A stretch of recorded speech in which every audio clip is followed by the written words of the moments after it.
नमस्कार दोस्तों, मैं शिवानी वर्मा लोकगीत चैनल में आप लोगों का स्वागत करती हूँ। आज दोस्तों आप लोगों के लिए एक प्यारा सा विवाह गीत लेके आई हूँ। और यह गीत जब लड़का ससुराल जाता है, बारात निकलती है तो गाया जाता है। तो आइए आप लोग गीत का पूरा आनंद लीजिए और बताइए कैसा लगा। आज दुल्हे ससुरारी जई है, बान्हे ढल तलवरिया।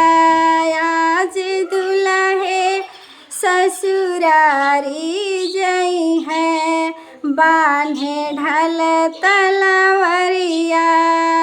जाई के दुल्हे अपने ससुर से झगड़े, जाई के दुल्हे अपने ससुर से झगड़े। हे ससुर हम हाथी लेबे, बान्हे ढल तलवरिया। हे ससुर हम हाथी लेबे, बान्हे ढल तलवरिया। आज दुल्हे ससुरारी जई है, बान्हे ढल तलवरिया।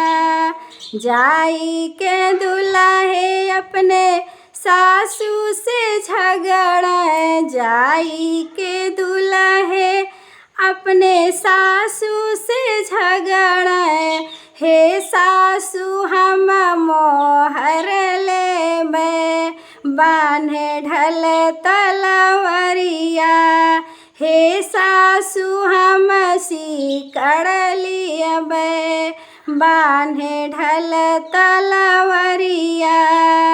आज दुल्हे ससुरारी जई है, बान्हे ढल तलवरिया।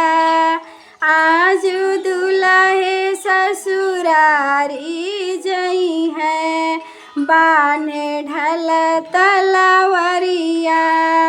जाई के दुल्हे अपने साला से झगड़े, जाई के दुल्हे अपने साला से झगड़े। हे साला हम घोड़ा लेबे, बान्हे ढल तलवरिया। हे साला हम घोड़ा लेबे, बान्हे ढल तलवरिया। आज दुल्हे ससुरारी जई है, बान्हे ढल तलवरिया।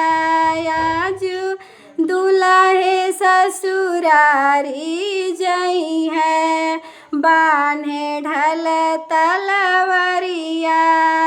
जाई के दुल्हे अपने सरहज से झगड़े, जाई के दुल्हे अपने सरहज से झगड़े।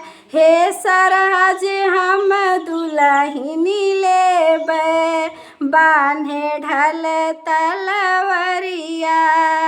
हे सरहज हम दुल्हन लेबे, बान्हे ढल तलवरिया।